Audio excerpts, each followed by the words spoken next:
welcome back to Wild and Free Art and another Friday flip through. So after a long time, I'm finally sharing with you the flip through of this Enchanted Forest journal that we have been making together.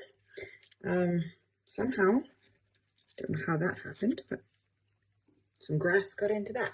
Okay, so this is the final journal.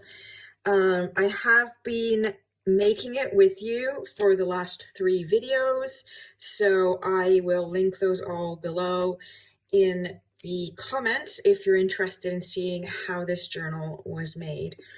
So let's take a look at the measurements. So it's about 15.5, I would say 16 centimeters, which is about 6¼ inches by 21.5 centimeters, which is about 8.5. And the height is about 2 inches, which is about 5 centimeters, give or take. The cover is made from an Amazon package, covered over with this lovely handmade paper. One of my printables from the Enchanted Forest collection. I've added some cardboard from packaging, some cheesecloth gauze that I've dyed green using acrylic paints, some pressed grass seed head, a bit of bark. I've got some daisies in here to reflect the ones that were in the picture. I've added a couple little dangles here with a safety pin. I've used a piece of old sisal, I think that's how you pronounce it, cord with some slow stitching in the sides. And I've made a little dangle that can be removed and repositioned using some of the leftover bits of fabric, a little charm, and a little gold dragonfly that I made using leftover string packaging from an Easter egg, actually. As for the binding, I have it in 6 signatures, 2 sets of 3, and I've done this decorative chain link stitch, which I felt kind of looked like leaves or stems or trees, however you want to call it. I thought it would be a nice addition to the theme, and the back is just plain with lots of stitching on it. So the closure is just another few scraps of that cheesecloth with some real stone beads that came from a piece of broken jewelry, and it just ties together like so. So let's begin. Just take that off for a second. So the inside, I've used a mix of my printables, the same as the one on the cover, and dyed papers, recycled papers, and so forth.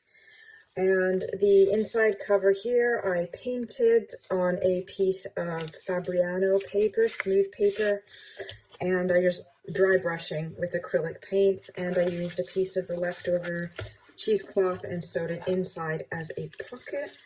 Here we've got a little tag that I made and a journaling card with some stamping on the back. This is just taken from a magazine, actually. It's just the strip on the edge of a magazine, which I glued to some cardstock scraps and just sewed a little detail in the back, and it's quite cute, and I thought it would fit in there nicely. This is one of my little mini scrap booklets that is made just from, well, scraps and bits that you have when you're cutting, and I just popped it in there for extra journaling space.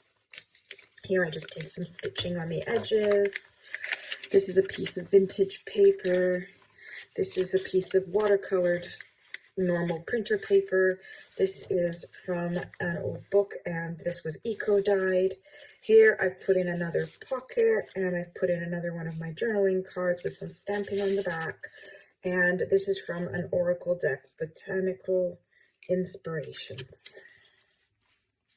And it's a daisy, so it goes with my bunny again. I figured there would be a little bit of a story going there. Here I took another piece of that scrap leather that I used on some of the tags, and I just did a couple slow stitched X's on it and tied it on as a tab. Here is one of my envelopes I have just left as is for the closure, and inside I've put this little journaling space here where it's just a scrap that is of eco-dyed paper. It's actually from this, and I just put a stamp on it, and it's a little extra journaling space. Oops. Okay, doesn't want to go in. And there we go, got a little card in there, tag. This is painted paper that I did another time, I think just using some leftover green paint, and it was in my stash. And now we're on the other side, so we're repeating the papers from before. And that's the end of the first signature. This is the second signature here with my things, and they mostly follow the same kind of pattern. So you've got the vintage paper, the watercolor paper, the piece of book page. This is just an envelope that has been tea dyed, and I've just stuck it on. There's nothing in it at the moment. It's for whoever to put what they want in there.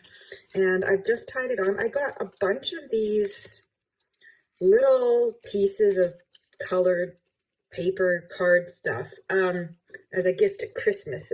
It was part of a little kit that someone gave me, and I really didn't know what to do with them. They're so tiny. So I thought about using them to turn them into little dangles on paper clips. So I just punched a hole with the awl, put a jump ring on it, and stuck it on the end of a paper clip, and I think it works good. I also inked the edges on this one. Some of them I did, some of them I didn't. So you'll see a few of those in my journals in general. So here we are. This is still a piece of paper from Easter egg dyeing. Here I just added a little, sewed on a little scrap of lace. This is a coloring page, which I tea dyed as well. And we're back here with the Easter watercolor. Here I put in another pocket, and inside is another tag. And this is from another Oracle deck, which I'm not remembering what it was called. Magical Animals, possibly.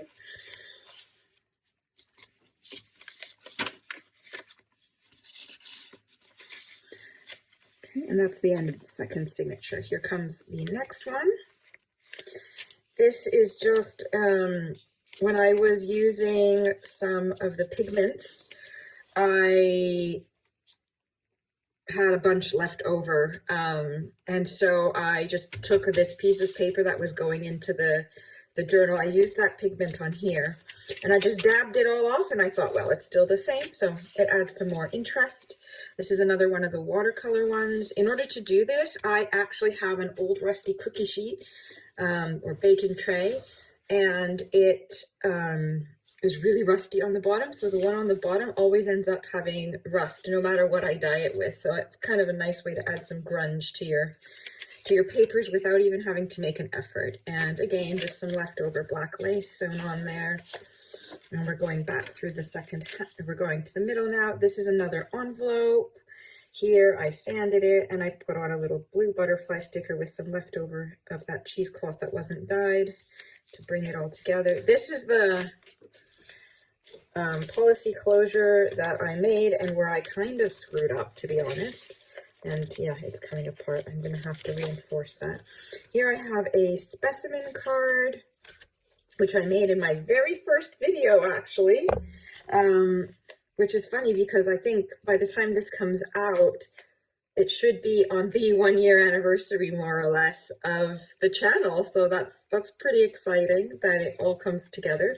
And this one I made during the 5 ways to use tea bags episode, and it's just a piece of grass, basically, pressed and dried and put between 2 tea bags.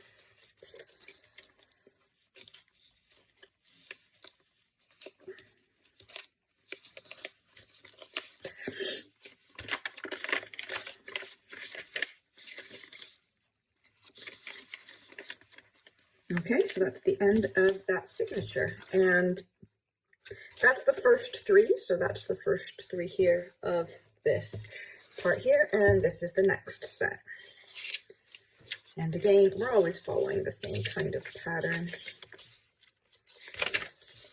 Here is just, it was a little sticker that was added to some happy mail that somebody sent, and it went through the post system. So it got kind of stamped. I inked the edges and just stuck on some bits of leftover scrap there. And here is just another little tab with a piece of faux leather that I used to make a little notebook.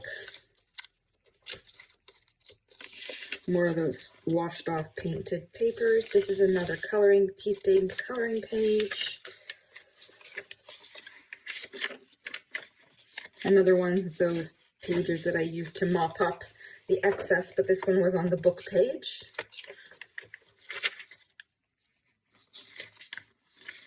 And that's this one. Here's another one. This was actually the trim off an old towel, which I've kept, and I add as lace every once in a while. This is another envelope, and oh, I've kept that one empty. Should probably put something in there. Here is another little journaling card. I've put a little dangle with a fairy on this paper clip. And again, this is just a simple stamped journaling card and another piece of that offcut that has been just added as an extra little spot for journaling.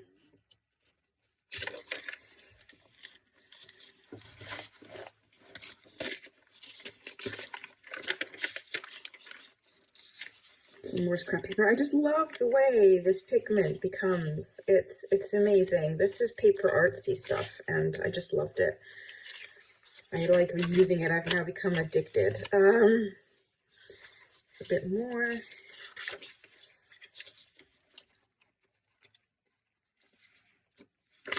This is just another piece of scrap cheesecloth that I had.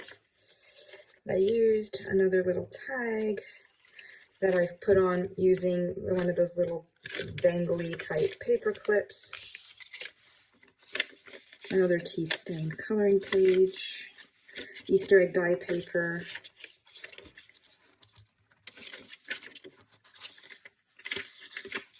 And that's it. Here we go. So thank you so much for watching. I hope you've enjoyed seeing how this journal was made and how it turned out. This store will be available in my Etsy shop soon. I will be listing it. So if you want, you can keep an eye on my posts on Instagram or Facebook. Or you can join my newsletter, and you can do that on my website, which is livewildandfree.co.uk. I hope you've enjoyed this flip through. Let me know what you think in the comments below. And in the meantime, happy crafting and happy creating. Bye-bye.